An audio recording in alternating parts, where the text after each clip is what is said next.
Hey, what's up, you guys? Andrew here, obviously. And I'm back for a second video. I'm just as shocked as you are. I have a few records here, obviously, to show off, but I want to get some housekeeping done before we start. I just want to thank everyone for the support on the first video. You guys are great. Um, I've been wanting to do a YouTube channel since I was in 7th grade now, and to finally say that I've been uploading videos is pretty crazy, and the fact that there's people out here that want to watch me is mind-blowing. So I just want to thank you guys all for that. I also want to thank you guys for your warm, kind-hearted comments and concerns about the squeakiness of my chair. I took it all into consideration, and I've since remedied the issue. There will be no more squeaky chair. I greased it. It's okay. Thank you, everyone. Finally, a friend of mine recently said to me that since my record collection is kind of short and small, that I should start showing off less records so that I have more videos to make. So that's what I'm going to do. I'm going to start showing off less records, but I'm going to talk about them more. So instead of just rattling off the song titles, I'm going to give more of a personal connection to each of the songs and to each of the albums. So I only have 5 records here to show off, but I'm going to talk about them more. So that's the trade-off. Anyways, enough of this bullshit. Let's just talk about some albums. Alright, first album up is widely considered to be the alpha and omega of epic doom metal. And if you want to get into the genre, there's no better album to start with. Candlemass. Their debut, Epicus Doomicus Metallicus, is from 1986. This is an unbelievable album. Recent reissue, I believe from 2017. Nice gatefold here. You get all these personal stories for each song, how they're written. Cool pictures of the band. I don't believe many of these pictures show off John because he didn't really want to be in the band, so it's just the three other members. This comes on a beautiful red vinyl, and I love the look of the center label. The skull with that metal cross in it. Looks so cool. The record sounds great. No real complaints there. This is an album that I've listened to an ungodly amount of times. If you remember what I said about the Burzum album in the last video and how I stuck with that album for a really, really long amount of time, the same can be said about this one. I remember so many days where I would just wake up and all I would listen to is this album. All I could listen to was this album. Start the day, start the album, and if I finished it, just go right into it again and again. So I know this album like the back of my hand. Side A is, in my opinion, the most important and influential side A to a doom metal album since Paranoid and Masters of Reality. Unbelievable stuff. Solitude is one of their best songs. Demon's Gate, which is their first like really long epic. Crystal Ball is extremely catchy, and that's literally just side A. That's 3 of their best songs objectively, I think, ever, all on side A, it's incredible how they're able to do this. Side 2 starts off with Blackstone Wilder, which is, in my opinion, probably the weakest song on the album. It's still good.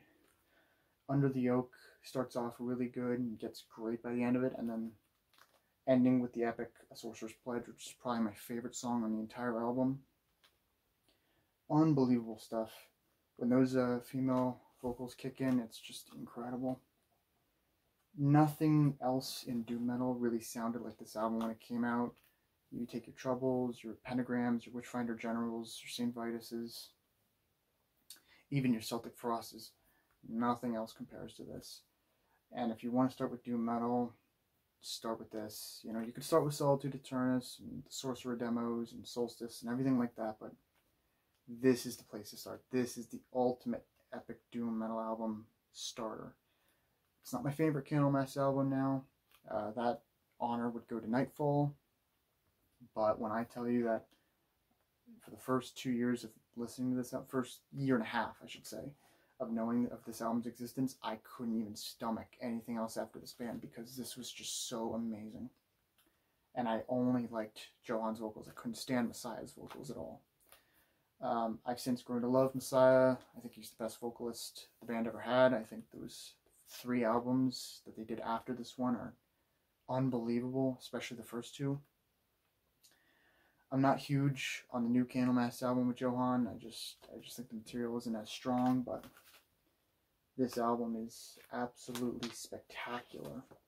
And it's one of the greatest doom metal albums of all time, one of the best metal albums, or albums in general, from 1986.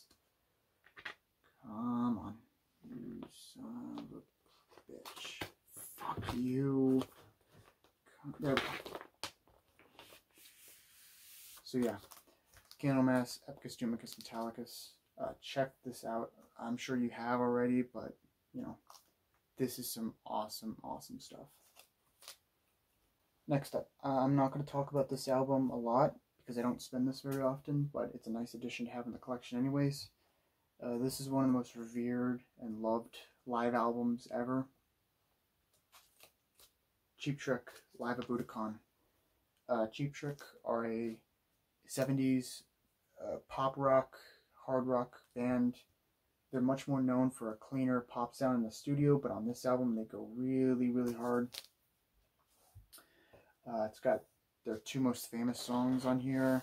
One you should know if you've listened to classic rock radio for more than 10 minutes. Just a quick gatefold, awesome, awesome picture. And the other song you should know if you've played Guitar Hero 2 at all. Of course, I'm talking about I Want You to Want Me, which is seemingly in every commercial ever. Cool Center label. No, I'm on the right way. Cool Center label. And then the other song I'm talking about, the Guitar Hero 2 staple, Surrender, which is just easily my favorite song from this band. Super, super fun stuff. The rest of the songs in this album are cool. Show the back. Rick's guitar looks so awesome. It looks translucent. I'm not sure if it is. Someone in the comments can tell me. His guitar looks awesome. But yeah, I don't spin this often, but if I'm ever in the mood for just some fun rock music and with an energetic crowd and all that jazz, I will put this on from time to time. But yeah, this album's a lot of fun. Check this out. Next up is a country album, and it's a modern country album. And I know you're going to say, modern country sucks. And I will agree with you. I think it's a cancer on the music industry. This does not sound like other country albums that came out recently. This has nothing to do with pop tendencies. This has nothing to do with fucking your sister in a pickup truck with red Solo cups and all that hot garbage. This is really, really amazing stuff. I'm of course talking about Colter Wall, his self-titled debut. Coulter Wall is a Canadian country singer-songwriter, guitarist, vocalist. For how young this guy is, I mean, he's just a few years older than me. The fact that he sounds like a 50-year-old country singer that's had enough alcohol in his system for 3 divorces and has smoked more cigars than there are in Cuba. It's absolutely incredible how he has this voice at this age. On top of that, he's a great songwriter. The back of this is really, really cool, how it's got all these pictures that line up with the songs. Taking it out, the material that the record's made out of is, it's not your normal glossy record cover. It's a lot rougher. Feels more like that material that you used to wrap your textbooks in when you were in elementary school, that kind of paper bag feel. Taking the record out, just black vinyl, but the center label looks so cool. Every song on here is really good. I first heard this album, I believe, right before my spring break in college. I believe my sophomore year. I was playing Red Dead Redemption 2, and it was just the perfect soundtrack for that game. 13 Silver Dollars, Codename Dream. Me and Big Dave is a really memorable song on here. Motorcycle. Anyone who's listened to this album will tell you that the best song on the album, the best song of this guy's career, is Canon, and without spoiling it, it's an absolutely gorgeous, dark love ballad. And then something that a lot of people don't talk about a lot is the interlude track that comes right after that, WB's Talkin', which is kind of like a disc jockey just talking about the album and talking about how great it is. And it's a really humorous sketch that comes after just a morbid country song. Snake Mountain Blues, You Look to Yours is a great one. Transcendental Ramblin' Railroad Blues, and then the last two songs, Fraulein and Bald Butte, are just unbelievable stuff. If you're into like Johnny Cash, Merle Haggard, Waylon Jennings, even a little bit of Willie Nelson, you know, and you've been avoiding this because it came out recently, you don't know what you're missing out, man. This is absolutely unbelievable stuff. Of course, as most metalheads have, I heard about this album through Count Blagrath, and if you're not watching this, but if you ever do stumble upon this, I hope you're doing well, man. Hope you upload soon. Thanks for all the great music recs, including this one. So yeah, if you're looking for some old sounding country, or if you need just a good taste breaker from all the metal, check this album out. It's incredible. Next album up is, I have a better story about how I got the album than the actual album itself, but it's a good album. But this is Darkness with Defenders of Justice. Darkness is an 80s Teutonic thrash band, and it really does sound like Teutonic thrash. Your Exhumers, your Sodoms, your Creators, that kind of stuff. I believe this is from 1987. This is a really fun, solid Teutonic thrash metal album. I love this center label, how it says Tales of Thrash, and it looks like just a nice font for like an 80s horror movie, like one of those camp ones, like, you know, Friday the 13th and stuff like that. So yeah, this is a really cool thrash album, but how I acquired it is even more interesting. When I used to go on Reddit, that complete shithole of a site, I used to go on r/metal a lot, and I participated in 2 of the Secret Santas that they did, which is pretty much like a Secret Santa, but it's Secret Satan. So the first time I did it was in 2017, and I got a really awesome leprosy flag. And then 2018, I got this album. And like I said, this is a good album. My favorite songs are probably like Battle to the Last and Caligula. Most of the songs on here are pretty good, but I just think the story behind how I got it it's a little more interesting. So if you're a fan of this style of thrash and you haven't heard it, I mean, it's not like a undiscovered, okay, there goes the sleeve. It's not some undiscovered gem that's like waiting to be found and it's gonna blow your mind and all that kind of stuff. It's not that, but if you're in the mood for some solid Teutonic sounding thrash, check this out. Darkness, Defenders of Justice. Next 2 albums up are from the same band, Second Wave Classics. Same with the first video, I ended with the second wave stuff. I'm gonna end with second wave stuff now. I'm not OCD at all, but I only have 2 albums from this band, and it really kind of messes with me, the only 2 albums that I have. I'll explain why, or you'll see why. Darkthrone, A Blazing Northern Sky. This is the first black metal album that Darkthrone released in 1992, and it's often cited as the first true studio album from the second wave. Awesome stuff. I first heard this album when I was first getting into black metal back in like January of 2018, around that time. I was really getting into Immortal, Retain, Dissection, Emperor, that kind of stuff.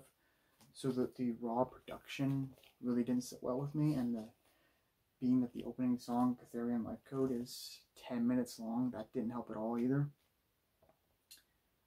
But I re-listened to this May of that year, and it really, really clicked with me. This is probably my second favorite of the Unholy Trinity. Really, really cool stuff. Recent reissue, obviously. I do not have a newer, or an older first press of this, because I don't even know what I would do myself if I had a first press of one of these albums. Really cool shit. And then it comes with lyric sheet and then a really cool picture on that side.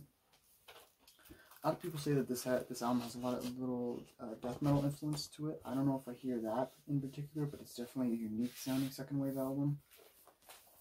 Catherian Life Code is probably my favorite song on the album.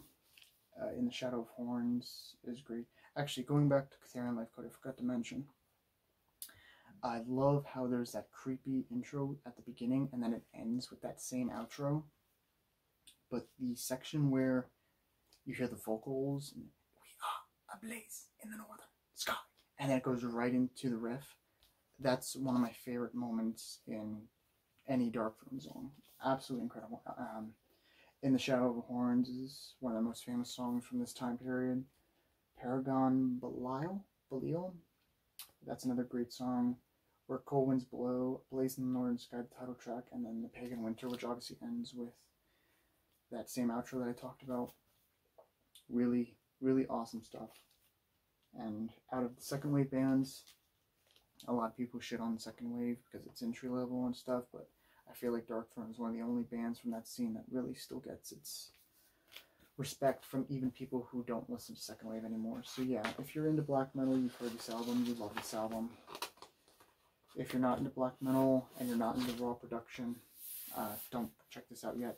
Listen to Immortal, listen to the, like Sons of Northern Darkness, stuff like that. Don't listen to this. But if you want to listen to something cold with some good production and great songwriting, you can't get much better than Blaze in the Northern Sky. And the last album we have is the next Darkthrone album I have, and Transylvanian Hunger. I don't have Under a Funeral Moon, and trust me, seeing these two albums next to each other on a shelf is really, really discomforting, but whatever. Transylvanian Hunger, I first heard this album Christmas break of 2017, right as I was just about to get into black metal. I kind of forced myself to like it, and then when I re-listened to Blaze in the Northern Sky and I fell in love with it again. I remember a period of time in late 2018 where I was just listening to the Unholy Trinity of Darkthrone over and over and over. So I've heard this album a ton, and this is definitely my favorite album of the Unholy Trinity. It's not my favorite Darkthrone album. That would be Panzerfaust because I'm a Celtic Frostmark. But this album is spectacular. Center label is the album cover, just smaller. I'm going to pull this out real quick because I want to show the lyric sheet because it has this amazing painting on it. Here's the lyrics, but here is that painting. It reminds me a lot of the painting that's in the gatefold for Diabolical Full Moon Mysticism. But if I ever get a Darkthrone patch, I honestly want to get that because that is just a gorgeous, gorgeous drawing. But yeah, this is my favorite from the Unholy Trinity because I think it's just their best written, song-wise, and I think it's the coldest. I love the riffs on here, how they're written. They sound unique. They don't sound like the past two albums. Granted, all the albums in the Unholy Trinity sound different from each other, only slightly, but I think this is just the most well-written. The title track is one of the most famous Darkthrone songs ever, but my favorite song on the album is the third song, Scald ad Satan's Soul. Fuck that language, I hate it. I can't read anything else on here, but I love how it says true Norwegian black metal on here. That's so sick. This album, I feel like, was really influential to like the DSBM scene. Just the way, how cold it is, how the vocals sound, how the guitar riffs sound. Awesome stuff. And then one more fun fact about this record in particular. This actually I bought from YouTuber Killbot and Gorgor Attack. He was selling off his records, and I bought this from him sometime in 2019, early 2019. So shout out to Killbot. Thanks for getting me into Bathory. So yeah, Darkthrone, Transylvanian Hunger, my favorite of the Unholy Trinity. Essential shit. So yeah, that'll be it for this video. Next video I'll show off around 5 or 6 albums, and now that I have a second video under my belt, I feel a lot more confident that a third video will be out. I hope you guys enjoyed this shorter but different format from the first video, because this is how it's going to be unless I say something otherwise. This is how it's going to be the rest of the videos. So thanks for watching, and remember, Venom are killing music, Hellhammer are killing Venom.